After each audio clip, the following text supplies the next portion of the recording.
Hey everybody, it's Bryant, Bluegrass Honey and Bees. We're out here at my home yard. We've done some manipulations. I meant to record it, but I'm not a YouTuber, so I forget.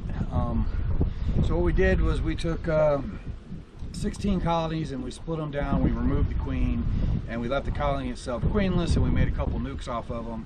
I made a total, in counting the queenless colonies, of 32 nukes. And then I have my 16 nukes setting off to the side that have the queens in it.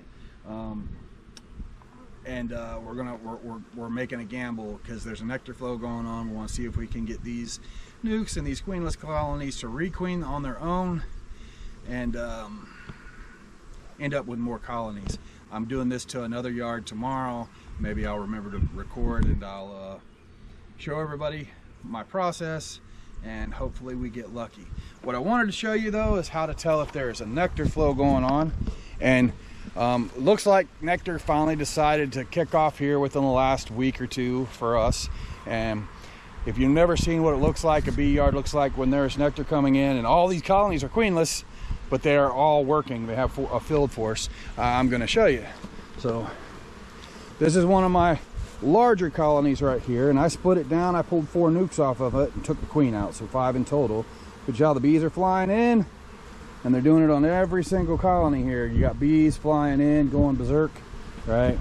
Berserk's a bad word, but every colony, all of them, you see the. So that indicates that there's a honey flow going on, or a nectar flow. You can see all the bees zooming in and out. I don't know how well you can see them, on how well they show up on the camera, but I mean, I'm surrounded with bees. And I'm standing in my bee yard and they're paying me no mind. I just took my bell up, see?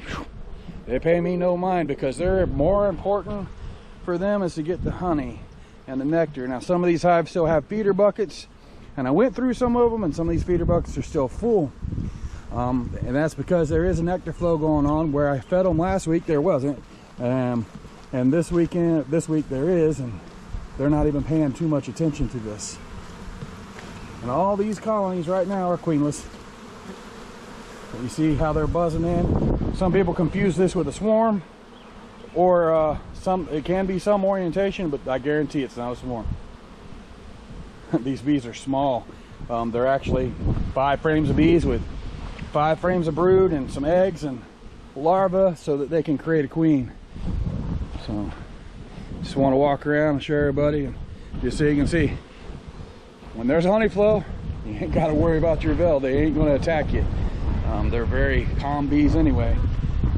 And this hive right here, it's a swarm I caught the other day, and that was before I came out here. I caught it Friday of last week, I think it was, and that's when I knew that there was a honey flow starting, because bees don't swarm unless there's nectar, and it just started up, and they think it's the beginning of spring because the nectar flow just started.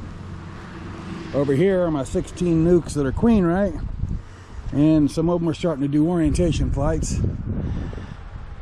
I made sure that I got the queen, and each one of these have a queen, a frame of brood, or a frame and a half of brood, because you don't want to put too much in it. Undrawn comb, and the rest are actually 3 undrawn comb and 1 drawn comb. Maybe a frame of food, it just depends. Everyone was configured a little bit different. Problem with beekeeping is you can't ever plan and stick with that plan. You have to roll with what's going on. Because originally I come out here just to split these colonies and try to make 40 nukes, and then I realized, hey, you know what, there's a better way, and this is the way I'm going to try this time. Anyway, everybody have a great day.